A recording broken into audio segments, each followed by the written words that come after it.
You know, there's a strange joy in realizing that something didn't age poorly, it was just never good to begin with.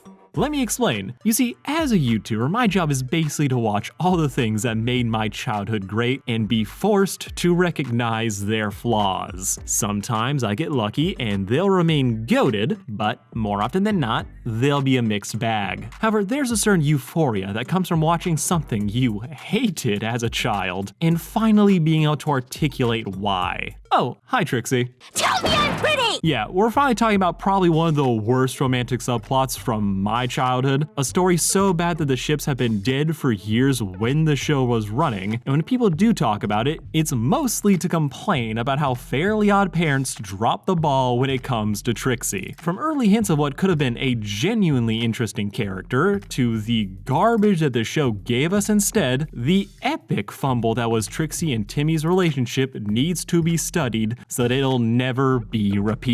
As if you're gonna give a character depth only to rip it away from her, you're better off not trying in the first place. Alright, we're gonna get personal with this one. Tell me I'm... Now, context for those just peeking in and not familiar with Odd Parents' game. Fairly Odd Parents is the story of Timmy Turner, a lonely kid who no one understands. Timmy has pretty much been screwed by life. His parents practice Peter Griffin levels of neglect, they're never home, and even when they are, they might as well not be. His babysitter is a psychopath whose bullying borders on war crimes. Normally, you'd think this behavior would be reported, but oh wait, his school sucks too.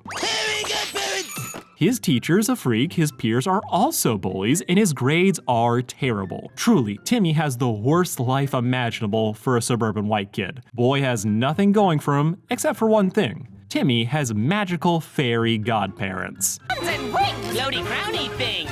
Odd parents, Fairly Odd Parents. See, it turns out Timmy is one of the most miserable kids on the planet. So, to help cheer him up and make his life a little bit easier, wish-granting fairies Cosmo and Wanda popped in to do a Cinderella, giving Timmy anything he wants with only some limitations, which more often than not, Timmy finds a workaround, with trouble, shenanigans, and the occasional world-destroying threat ensuing. Fairly Odd Parents was, honestly, one of my favorite shows growing up. Its premise is insanely fun and versatile, with the only real limit to it being the creativity of the people writing it. They could go into comics, go on space adventures, change the world at his whim, and beat up his teacher. Nothing that was above PG was off the table. Well, except one thing. Serialization. What could possibly go wrong? Everything. The answer is everything. Serialization is a term to describe shows with a running narrative. Elements will carry forward from one episode to the next, creating a bigger, overarching plot. This is your Breaking Bads, your House of the Dragons. It's become pretty much the standard for TV nowadays, or at least the people talk about online. Fairly Odd Parents, though, while it had some serialization, new characters would be added to the cast like Poof and no one else we're talking about. There would be callbacks to previous events. It was a thing that the show never leaned too heavily into, instead choosing to be a more episodic sitcom, one where you can pretty much watch any episode and 99% of the time, you'll be able to get the gist of what's happening. You'll rarely need to watch a previous episode or season to understand what's going on. You pretty much just gotta watch the opening and you'll be set.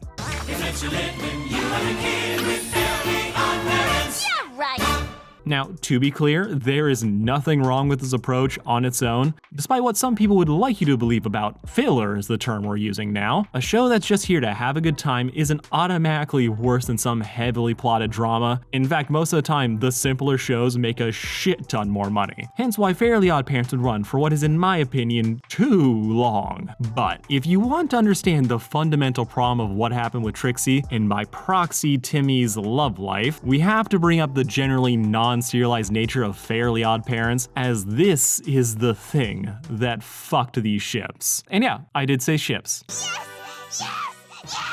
With the setup out of the way, we can finally talk about Trixie. She is a nothing character. Now, I know that sounds harsh, but If we're averaging all of her appearances, I think that statement holds up. You won for comedy, and everybody knows that comedy is the lowest form of entertainment, next to animation. Essentially, Trixie initially seemed to just be the token love interest for Timmy. She's the rich, popular girl who is so far out of Timmy's league. She is so above him that it's a running gag that she can't even remember his name most of the time. When we first meet her, she isn't anything special. Trixie is just an excuse to give Timmy a reason to wish for things. But, and this is the thing, while she seemed basic early on, even in her first major appearance, it seemed like they were setting her up for more. In her first major episode, Timmy pulls an Aladdin by wishing himself all the swag to fake being rich, getting Trixie and the other populars' attention, but this has the unintended effect of running his fairies ragged. So, in punishment, he loses them. Timmy realizes that being fake isn't for him, confessing the truth to Trixie and the other kids, returning to the friends who he threw under the bus. But everyone else ditches him. Hey everybody except Timmy, Chester, AJ, and the Boyle Kid, party on my yacht! Yay! However, it's right here, after everyone is gone, that Trixie suddenly gets interesting, as she comes back and tells Timmy she actually thought what he did was cool and kisses him on the cheek. She still doesn't get his name right, but baby steps. Bye, empty bus seat!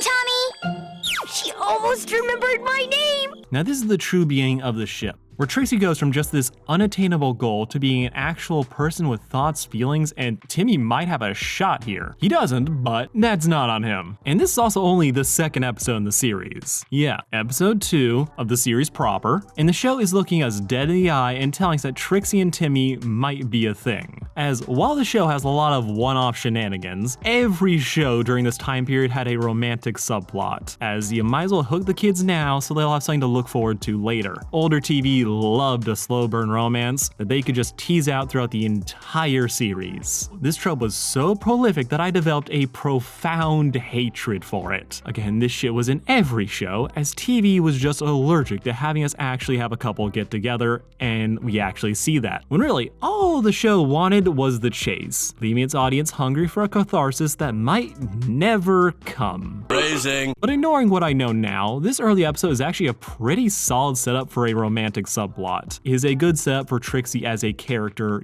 given the constraints of the show that she's in. Trixie spends most of her time just being a rich bitch, but her scene at the end not only gives Timmy and the audience hope, it also sets up the main problem of why they can't be together: fear. See, Trixie did respect what Timmy did, but it's only when no one is looking that she speaks up and shows him any affection. Trixie is afraid of what the other rich kids would think, so she's doing all this on the DL. For all of her riches and popularity, Trixie is terrified of losing her status and becoming a social outcast like Tim. She's spent her entire school life building up this I'm better than you image, so she fears losing that and being rejected by her so-called friends. This is an interesting dilemma and gives nuance to a character that initially you're not expecting much from. And this also gives the audience the worst thing it could: hope.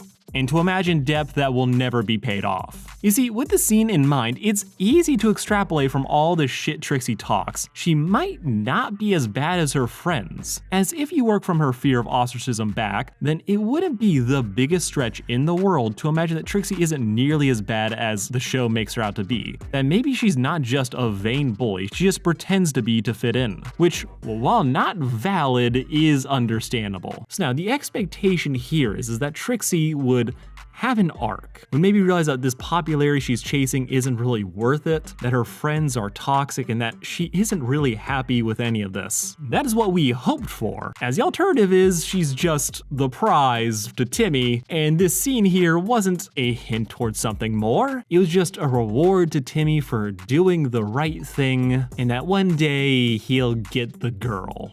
Now I know how this ends, terribly. And what's worse, the show actually doubles down on making Trixie interesting later. Word gets out, I like boy stuff, all my friends will think I'm weird. The Boy Who Would Be Queen is an episode about the manufactured gender divide between boy and girl interests, opening with Timmy's friends being incapable of even understanding girls talking. Love hair!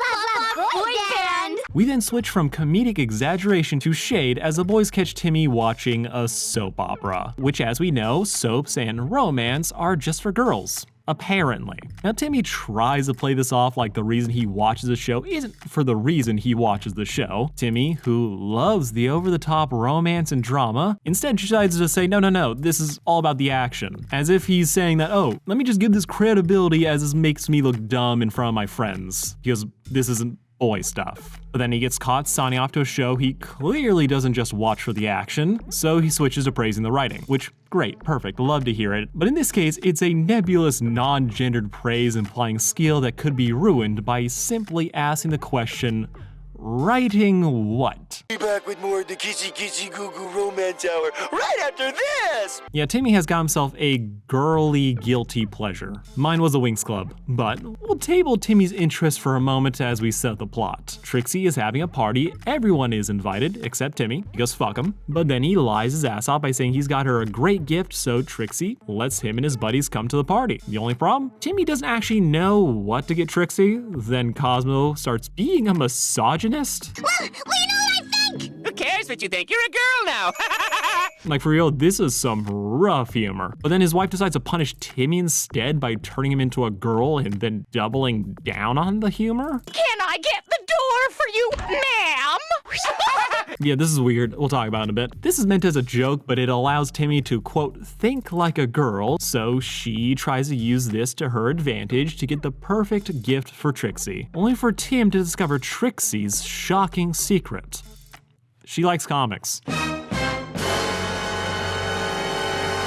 Now I'm just gonna get this out of the way that not everything about this episode has aged the best. For the time, it's a pretty solid episode about how people shouldn't be shamed for enjoying different kinds of media. Though personally, I still think it falls into the early 2000s trap of acting like there's an actual biological gender divide between how girls and guys think. Cosmo, when he becomes a woman, is just a hysteric housewife. Timmy goes from enjoying comics for the action to prioritizing the fact that the guys in it are hot. This line of thing is just not the best, as the real issue is just how we socialize and gender these interests. But the show was made in 2007, so I'm not gonna linger on that too long, as it's mostly fine. We learn and grow as a society, hindsight is a bitch, and that's not the only way it hurts this episode. More on that later. But to get back to the plot, Trixie, it turns out, is pretending to be a boy to read violent comic books, afraid of getting caught and shamed for liking boy things, just like how Timmy got shamed for liking girl things. However, because she can't recognize Timmy, Trixie instead thinks she's found a kindred spirit, taking Tamantha on a girl's day, showing off all the pleasures guys deny themselves out of fear of what their bros might say. Trixie also confides that her dream guy is someone who can say they like comic books and soap operas. She thinks that if more guys like girl things, it'd become more acceptable for girls to like guy things.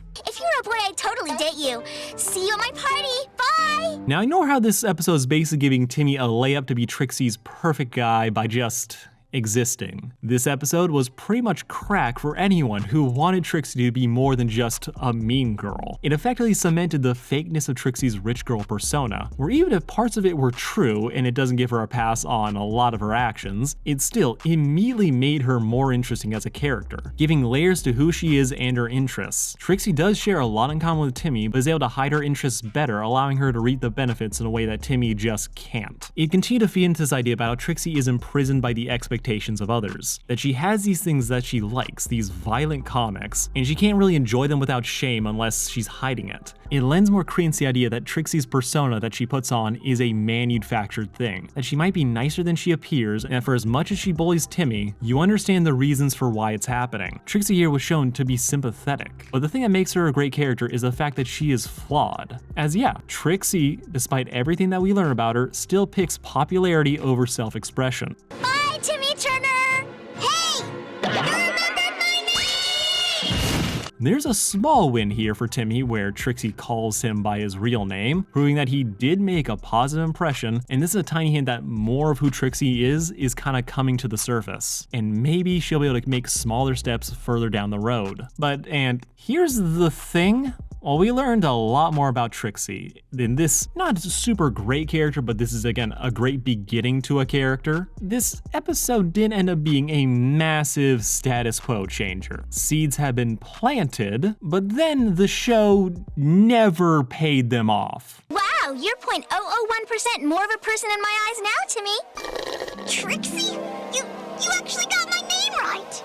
Yeah, this is the serialization problem that I alluded to earlier. Fairly Odd Parents, despite setting something up, isn't actually obligated to follow through on any of it. There's no major plot that would make the sudden absence of this arc feel obvious. It's just one episode in the sea of many, so the show can just pretend it never happened, which it does. There's a notorious Trixie episode we'll get to later, but I think people also ignore the fact that Trixie, even in the same episode as the boy who would be queen, is still getting her nuance ripped away. When we see her next, she stopped calling Timmy by his name again, claiming he only has her interest because he got popular by running for president. Then she ditches him the second he gives it all up, just like last time this happened. But here, we don't get a hint of remorse or regret. She just leaves because now and until the end of time, she's just a basic mean girl. I thought maybe you and I could finally have that talk. 3 words. Not president anymore. Now, we could initially play this off as everyone in the show is a caricature at some point or another, someone not being as fully nuanced as they usually are. It's not a game changer, it isn't the end of the world. This was a sitcom, stuff like that happens all the time. But this was also the warning sign for what was to come, as it proved that this show could change the personality of a character on a dime, and there was nothing we could do about it. Say it! Wow, you're pretty. Just the two of us is pretty infamous to Fairly Odd Parents fans, as it's the episode that pretty much put the nail in the coffin for any of us caring about Trixie ever. Opening on Timmy getting left alone during a couple's dance, his attempts at getting Trixie's attention fall flat as her admirers keep getting in the way. So, in a moment of jealousy, he keeps wishing more and more men away, till he wishes for Trixie and Timmy to be the last 2 people on Earth, with things going wrong immediately, because this isn't the Trixie we remember anymore. Hate me and tell me I'm pretty! Trixie briefly has a fun time with Timmy. They can do anything they want with no one to stop them. But while this is everything Timmy hoped it would be, he's missing the obvious red flags that something was a little off with Trixie, like the fact that she's acting like a crackhead. Crazy? Where did you go? Why aren't you here complimenting me? You see, Trixie is going through legit withdrawal. She's apparently so used to being the center of attention that suddenly having all of her admirers poofed away means she just can't get her fix. So Trixie starts acting erratically, becoming clingy, and expecting Timmy to shower her with all the compliments to make up the difference, becoming unhinged and jealous to the point that she's suspecting Timmy of cheating on her when she sees no one else around. This continues till Timmy breaks it off. Then she tries to kill him. Am I pretty? So you see what the problem is here, right? Why this episode is considered borderline insulting to so many people? The show effectively took Trixie, a mean girl with a hidden soft side, sprinkling hints that she didn't fully agree with how her friends were acting, revealed that she had non-typical interests that you would expect from her, then made her the most extreme example of a trope that the show had implied that it was trying to subvert. Now, even if there were episodes that showed her default back to just being the mean girl, however, when she was the focus, the show made a point to hint at how she may be more than just this persona. The fact that they had a whole episode subverting the just a mean girl cliche about viewing others as people, not just their gender, only to later then rip away all that nuance and exaggerate her vain popular girl behavior to this extreme. And it's real rough, as you can make up excuses for why this is happening, that, oh, this is the real reason that Trixie is hiding from her friends. This is why she's afraid of losing her popular status, as she has just been so used to being the popular kid that losing it would just be world-shattering to her. Cool, great headcanon, I love it. In practice, the show just makes her crazy. It's not sympathetic, it's not, oh, she's going through something, and it's never really touched upon again. Straight up, her being into guy stuff, never brought up again. Her having like a hidden soft side, never really brought up again. The show, frankly, never tries to do anything with Trixie again, and I'm being dead serious. After this, Trixie is never the real focus of an episode. Her relationship with Timmy defaults back just him pining. There there are no hints of the prior depth that got people invested, which is a massive issue, as now people have no real reason to look forward to this. Trixie, without the characterization of being more than just a popular girl, isn't really a character. She is, again, just a goal for Timmy to pursue. She becomes a plot device, the reward for the end of the adventure whenever Timmy acts like a hero. This is all she is for the rest of the series, and it sucks, as when we do get to see her again, she is just as vapid and shallow as possible. You're rejecting me? Oh my gosh. I am so into you now. To think all this time there was a heroic and magical side of you I never knew. You want a pony, right? Unicorn! Now, I can get behind shipping terrible people, it's honestly my favorite kind of ship, but from what Trixie was initially built up as, it makes this essentially a whole new character. It's a different ship, with the majority of people who were into it now more pissed off about what happened to Trixie than what would happen next. This ship, as the series was written, was pretty much dead. And here's the thing, I think they could have made this work. So yes, what happened to Trixie? Terrible. And it ruins what was built up beforehand. I do, however, think this could have been pulled off. You could have Trixie continue to be terrible and make it work. And it's very simple. You just show that Trixie she can't change. Yes, Trixie in the show may have had a softer side, but that doesn't absolve her of her actions. She still was a bully to most of the school. She still looked down on everyone, and even if she secretly didn't like some of the parts of what she was doing, Trixie still does it, peer pressure or not, with her turning down every opportunity to stand up for herself and to do the right thing. Instead, she would just throw Timmy under the bus. The story could have had a micro arc about her choosing to double down on her rich girl persona. It would leave a bitter taste in your mouth, would still be a solid way to deal with the earlier characterization. Cementing Trixie's worst traits being at the forefront, and based on everything that happened before, could be easily written to have it make sense, unlike some other characters. And this would also allow Timmy to give up on her, to realize that he shouldn't be pursuing just his bully, and instead have him end up with his real endgame, Tootie. You're dreamy. Now pack it up, lover boy. Tootie is a stalker? Oh, sorry, wait, I shouldn't say that immediately. Tootie is the younger sister of Vicky, Timmy's babysitter. While Vicky's gag is how she tortures Timmy, Tootie's gag is how obsessed with him she is, doing everything and anything she can to be near him, with things getting real worrying real quick. She's essentially the obsessive fangirl cliche that Panini perfected in the worst possible way. Tootie wants Timmy as her boyfriend, and we don't ever really get any confirmation about how this started in the show proper. She's just here and getting her own tragic backstory. Vicky lives here. I guess when she's not torturing me at my house, she's torturing Tootie here. That's gotta be the worst. Essentially, Tootie is Vicky's other victim, dealing with her sister's shit whenever Timmy isn't. Tootie, frankly, probably should have gotten Causmic instead of Timmy. Her life sucks. The worst part of Timmy's life is her day-to-day. So while I don't particularly like Tootie, again, just the obsessive fangirl, I think from a writing standpoint, the series made a strong case that Tootie was just gonna be the end game, the girl Timmy would truly end up with. As while the story stopped giving Trixie anything to really do, all that attention instead was being put on Tootie, giving Timmy moments of feeling empathy for her as he'd come to recognize just how rough she has it. He would choose to give her his godparents because he wanted to do something nice. While Timmy does a lot of things for Trixie, the most of them just boil down to him trying to get with her. Trixie, even when she is at her most interesting, the most nuanced, kinda just ends up being another example of the guy gets the girl trope. Given how the series goes, almost retroactively ruins a lot of her episodes. As take out the ideas of like what was being presented here, the lessons, the morals, after a certain point, the takeaway starts to become, oh, it isn't about guys and girls being able to do their own thing or pick their own interests. Instead it becomes, oh, Trixie was secretly a gamer girl. That, oh, this is the thing that makes Trixie more accessible, giving Timmy an in.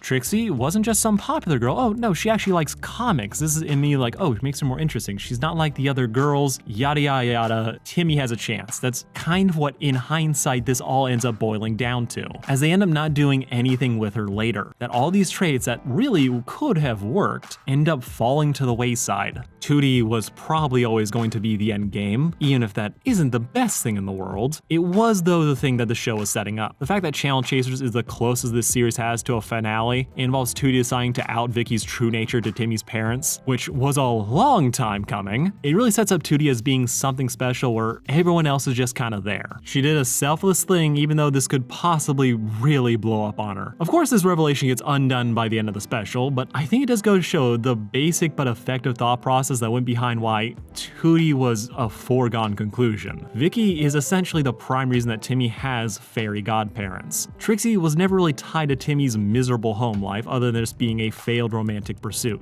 Tootie, in contrast, is nailed to the main problem. So if we're writing a story about Timmy no longer needing his godparents, then him and Tootie coming together, getting rid of Vicky, and overcoming the main source of misery in their lives, yeah, that would be an easy way to end the series. And we're not talking about that one AU that clearly should be forgotten. You're falling in love with Tootie! That means you'll lose us forever! Tootie isn't a great love interest. I don't think she's as interesting as Trixie could have been, but from the way the series was set up, that was the way things were gonna go. It was a very early 2000s thing to have the popular girl who the hero wanted to get with, only for the female in the friend group to turn out to be the one he really should have ended up with. It's cliche, but it works well enough. So why doesn't it work here though? Well, the answer to that is both exactly what you think, but also not really. This show was never meant to end. Now, it did, but then because it's popular, it was brought back for more seasons. Nickelodeon, in its eternal Sisyphusian obsession with replicating the success of SpongeBob, hoped that Odd Parents would keep the money train going for as long as possible. So with that in mind, the series was never written to be ended at any point. It was like a Family Guy, just fun goofs that are meant to go on indefinitely.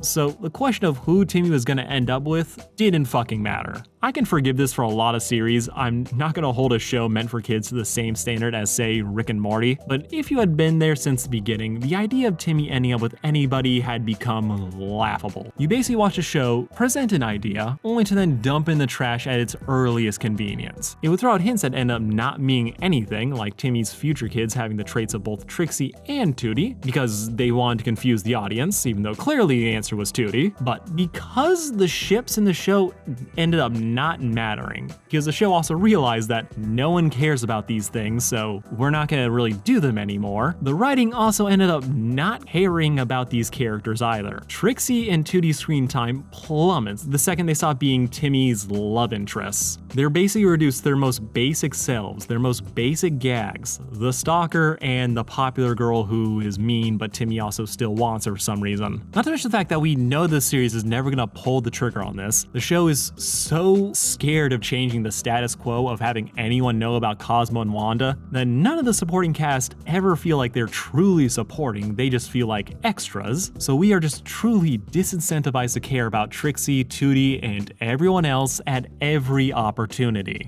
Every time you see Trixie now, it is annoying at best or infuriating at worst as you remember what could have been. I don't think this show had to fundamentally change itself to accommodate shipping, but its treatment of Trixie and Tootie remains frustrating as the series never really lets you forget what could have been. The tragedy of late-stage Odd Parents is that the characters either stayed relevant as parodies of their original selves or just abandoned completely. We watch the entire series repeat this same pattern over and over again, having interesting ideas, fun elements to add to characters, only for all of it to be forgotten the next episode. This, over time, has the effect of making the nuance we saw earlier feel like a fluke, instead of being the actual baseline for the characters. Trixie had promise, but over time all we ended up getting was the stereotype, and that was about it. When you look at Fairly Odd Parents and its decline, filled with obvious gimmicks that get abandoned the second they prove not popular, you can't help but wonder, when did this all start? You can't help but look back on the show and all the red flags you missed. And sadly, Trixie, while not the first, was the most obvious, with her fate being a precursor for everything that would come afterwards. R.I.P., she deserved better, but thank God New Wish still slaps, and I am genuinely hyped for her to appear more than I am for Timmy.